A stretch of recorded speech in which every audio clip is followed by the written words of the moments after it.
네, YTN 라디오 이재현의 뉴스 정면 승부 4부 시작합니다. 4부에는 정치 현안과 관련한 인터뷰, 정면 인터뷰가 준비되어 있습니다. 더불어민주당의 전당대회 룰을 둘러싸고 갈등이 있었는데요. 일단 봉합 수순에 들어갔습니다. 민주당 당무위원회 전대 룰에 있어서 전준희 안을 대부분 유지를 했는데요. 일부 조항에만 비대위의 의견을 넣는 방향으로 조율이 됐습니다. 자, 이 내용 포함해서 전국 현안들에 대한 입장, 한정의 더불어민주당 비대위원 연결해서 자세히 들어보겠습니다. 한 의원님 안녕하세요. 네, 안녕하세요. 한정혜입니다. 예, 자 전당대회 룰 때문에 잠시 민주당 안에서 좀 소란이 있었습니다. 네, 늘 있는 그렇죠. 있는 일이죠. 네. 예, 당대표 예비 경선에서 일반 여론조사 30%를 반영하자. 이게 이제 전대준비위원회의 안이었는데 이게 이제 그대로 의결이 된 거죠?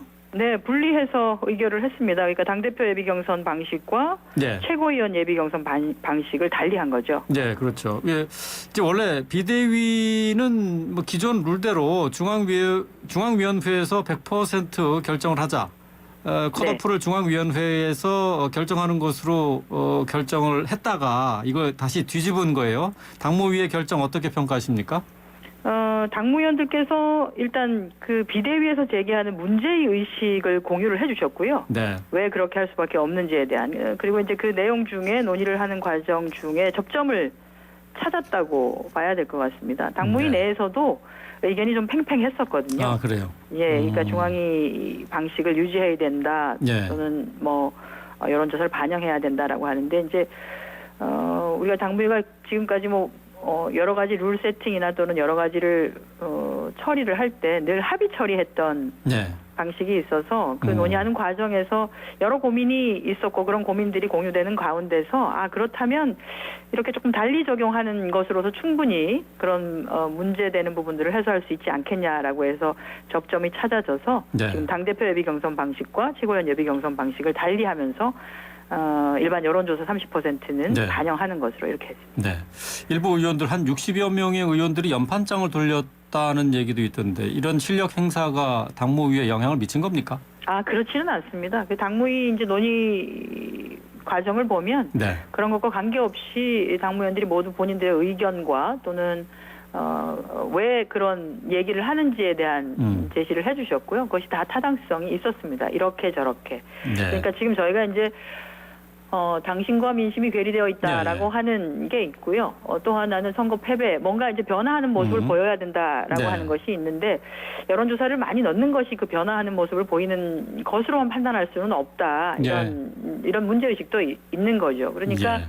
중앙위원회에 대한 오해가 좀 있으신 것 같은데요. 중앙위원회가 무슨 국회의원하고 뭔가 이상한 사람들이 다 이 컷오프를 하는 거 아니냐. 네. 예. 이렇게 하는데, 중앙위원이 물론 이제 국회의원이 되기까지 흔히 말하는 우리 당원과 일반 여론과의 경선 과정에서 후보가 되고 또 지역에서 선출이 되는 거고요. 원외 지역위원장들은 100% 당원들로부터 선출이 됩니다. 예. 그리고 제가 이제 중앙위원회 조직을 말씀드리는 건데요. 중앙위원회. 그리고 그 외에 전국위원장이 있습니다. 뭐 여성위원장, 청년위원장, 대학생위원장, 노인위원장, 장애위원장, 이런 전국 조직의 위원장들도 다 해당 부문의 권리당원으로부터 선출이 되는 분이세요. 다 권리당원들이 선출하는 선출직들입니다. 딱 이제 아닌 분들이 우리가 흔히 말하는 당의 상임 고문, 예를 들어서 이제 이재명 의원님도 이제 고문이시죠. 상임 고문이죠. 그 전에 당 대표를 하셨거나 또는 이제 국회의장을 하셨거나 부의장을 하셨거나 이런 분들이 상임 고문으로 역할을 하고 계신데 그분들의 숫자는 크게 크지 않고요. 그래서 중앙위원회 선거인단이라고 하는 것 자체가 사실은 당원들의, 그것도 권리당원들의 투표로 온 사람이다라고 이해를 해주시면 아마 그렇게 우리의 의사가 반영이 되지 않는 것 같다라고 하는 느낌은 받지 않을 것이다, 이런 생각을 당신뿐만 합니다. 아니라 어느 정도 일정 정도 뭐 민심까지 다 이제 반영해서 결정을 내린다, 그런 말씀이신데요. 그렇죠. 예, 이제 당 대표 예비 경선과 달리 최고위원 예비 경선에서는 이제 일반 국민의 여론조사는 빠졌어요. 그렇습니다. 예. 네. 뭐 이 부분은 그 부분은 이제 왜 그렇게 된 건가요? 이거 설명이 좀 이제 필요할 것 같아요. 예. 비대위가 얘기를 하고 이제 거기 당무에 참석하신 분들도 그 문제 의식이 공유가 되었던 내용인데요. 네. 그러니까 여론조사를 지금도 좀 돌리고 있는데 네. 저희가 이제 컷오프를 하게 되면 예를 들어서 지금 현재 이제 당대표 후보로는 한 6분 정도가 나와 있습니다. 그러면 네. 전화를 해서 6분 이름을 이제 번호순 또는 이렇게 돌아가면서 하는데요. 다 1번 누구, 2번 누구, 3번 누구, 4번 누구, 5번 누구, 6번 누구입니다. 당대표 후보 누구를 하시겠습니까? 이렇게 하고요. 그다음에 이제 최고위원 후보를 또 조사를 하게 되는데 네.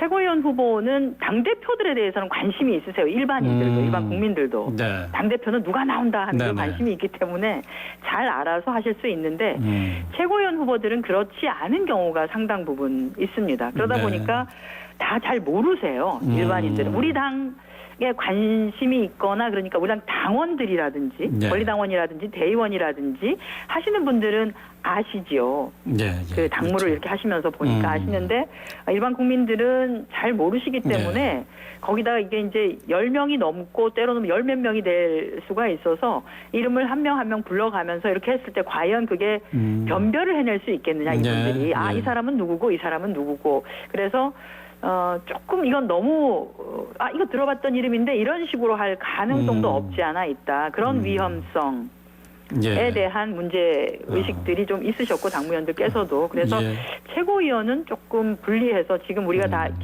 기왕에 선출직으로 이루어져 있는 중앙위원회 선거인단에서 하는 것이 안전하겠다고 보는 거죠. 왜냐하면 이제 그분들은 후보들을 거의 다 아시니까요. 개별적으로 다 아시고 하기 때문에 그런 판단이 오히려 잘 되지 않겠나 이렇게 봤던 것이죠. 네.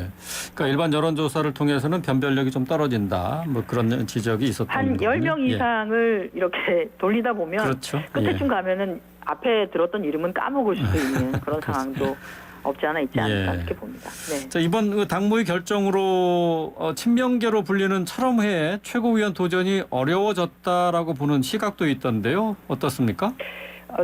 왜 그렇게 생각하시는지는 잘 모르겠습니다. 그렇게 될 수가 없는 구조이거든요. 그래요? 최고위원 어쨌든 뭐 당무 지금 중앙위원회에서 결정을 일단 예비 경선을 하는 거잖아요. 그런데 저는 이제 이해가 안 가는 것이 왜냐하면 제가 이제 말씀드린 중앙위원회라고 하는 것이 국회의원과 원외 지역위원장 또는 전국위원장들 이렇게 다 선출직이고 그분들이 권리당원으로부터 선출되고 어제 같은 경우에는 전국위원장들도 요건 그 일부 그 원안을 그러니까 그 권역별 투표제라든지 또는 여론조사라든지 이렇게 반영을 해도 되겠다라고 하는 그 정도의 의식까지가 이런 지금 위기 상황에서 이미 공유를 하고 있는 분들이기 때문에 누구를 불리하게 하거나 누구를 유리하게 하거나 그런 판단을 하지는 않습니다. 지금까지 최고위원을 했던 분들을 보시면 그분들이 무슨 특정 계파였기 때문에 불이익을 당했다든지 한 분들이 전혀 없었습니다. 네. 네. 그렇군요. 예비 경선 그리고 본 경선에서는 뭐 여론조사까지 포함해서 하는 그런 방식으로 진행이 되는데. 본 경선의 경우에는 저희가 오히려 여론조사를 15%를 더 확대해서 25%까지로 많이 확대를 했죠. 그리고 대의원 표 비율을 많이 또 내렸고요. 그 내린 만큼을 저희가 여론조사 비율로 변경시켰습니다. 그러니까 과거에 대의원 비율이 45%인데 그걸 30%로 낮추고 그만큼 낮춘 15%를 일반 여론조사로 돌린 것이죠. 네, 그렇죠. 자, 뭐 룰을 둘러싼 갈등이 완전히 봉합된 건 아니라고 봐야 될 것 같아요. 공천권 또 최고위원 강화. 최고위원의 권한 강화. 그러니까 이제 당대표를 견제하려는 그런 움직임도 사실 있지 않습니까? 아직 쟁점들이 남아 있는데 이 부분에 대한 비대위의 입장은 어떻습니까? 이 부분과 관련한 비대위의 입장은 크게 없고요. 이건 전준위에서 논의를 하면 되고요. 저희가 예를 들어서 이제 권역별 그 투표제 부분들에 대한 그 제안을 했던 전준위에 저희가 제안을 했던 이유라든지 이런 것들은 너무 수도권 위주로 지도부가 구성된다라고 하는 것에 대한 우려 이런 것 때문에 제도를 좀 만들어서 와주십시오라고 여러 차례 말씀을 드렸는데 그게 이제 반영이 되지 않아서 뭐 조금 저희가 이제 비대위에서 약간은 극약 처방식으로 했었고 이번에 그것 때문에 일정 부분 환류를 시켰다. 네. 이게 우리가 지역 균형 발전을 늘상 얘기해왔던 정당으로서 뭔가 너무 수도권으로 치우치는 식의 지도부가 구성이 안 되도록 우리가 그런 판단들을 좀 해야 되겠구나 하는 그런 환류는 좀 했다고 보고요. 장기적으로 네. 저희가 논의를 할 수 있을 거라고 보고요. 네. 이 그 공천권이라든지 뭐 최고위원회 권한 강화라든지 이런 것들은 어떻게 한다 하더라도 당 대표가 어떻게 운영하느냐의 결국 문제입니다. 이 그 단일성 집단 지도 체제에서는 네. 당 대표가 최고위원들과 함께 논의를 잘 진행해서 하느냐, 아니면 원래 주어진 당 대표의 권한을 이용해서 그냥 표결 처리를 하느냐 네. 하는 건데요. 네. 저희가 어제 당무위원회에서도 표결 처리를 하지 아니하고 끝까지 논의를 해서 결국은 합의해서 만장일치로 처리를 한 것처럼 시간이 조금 걸리더라도 이해를 하고 이렇게 처리합시다라고 하는, 결국은 그것은 이제 운영의 방식이기 때문에 저는 뭐 이번에 전준위에서도 크게 이 부분을 건드릴 것 같지는 않다 이렇게 보고 있습니다. 네, 그렇군요.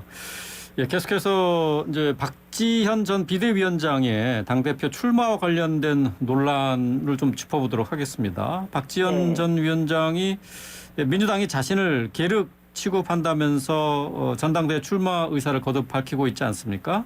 네네. 굳이 박지원 전 비대위원장을 배제해야 할 필요가 있을까, 이런 얘기들이 많이 있어요. 어떻습니까? 네, 저희가 굉장히 좀 안타깝기도 하고요. 저희가 이제 뭐 우리 당으로 보면 굉장히 소중한 자산인 것은 맞습니다. 네. 그런데 이게 이제 전에 중앙이 인준을 받았고 했기 때문에 나에게는 피선거권이 있다라고 하는 것은 조금 다른 얘기이고요. 다만 이게 이제 그러면 당무위 의결로 달리 정할 수 있다라고 하는 단서 조항은 있습니다. 네. 단서 조항이 있는데 한 번도 그 당무위의 단서 조항을 사용해서 누군가가 당직으로 출마하는 것을 저희가 열어본 적이 없거든요. 네. 예.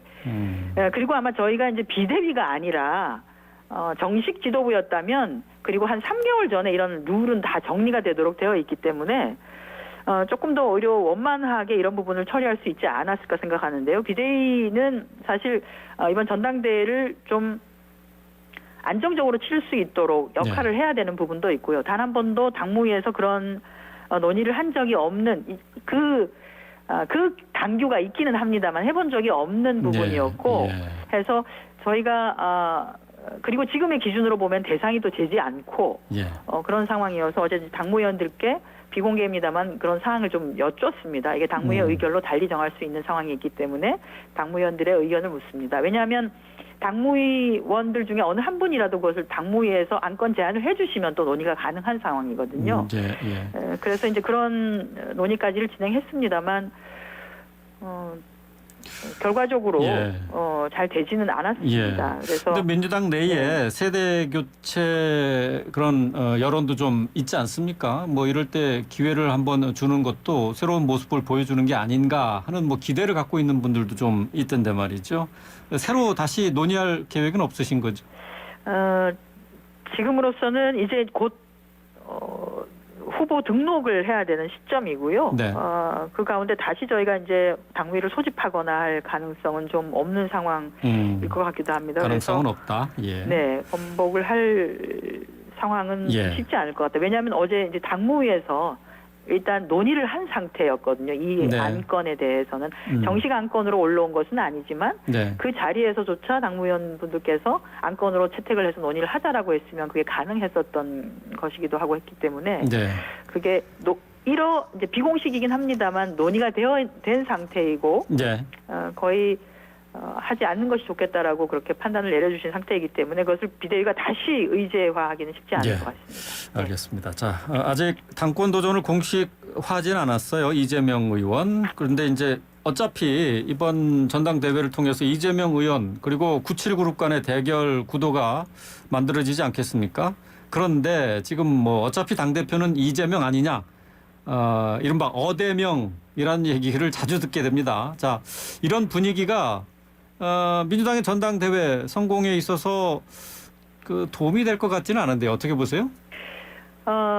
그런데 이제 당대표 선거를 저희가 2년에 한 번씩 전당대회를 이렇게 할 때 보면 항상 주요한 후보가 있었고요. 그렇다고 해서 다른 후보들이 안 나오거나 하지도 않았습니다. 이번에 특히 이제 한 6분 정도가 후보로 나오겠다고 출사표를 지금 던지고 있는 상황이기 때문에 오히려 전당대회를 치르면서 그런 뜨거움들이 각자가 생각하는 비전의 제시와 또는 훨씬 역동적인 민주당을 만들기 위한 노력들, 내가 이렇게 하겠다라고 하는 것들이 보여진다면 네. 저는 훨씬 재미나고 그리고 정말 살아있는 그런 경선이 가능하지 않을까 싶어서요. 근데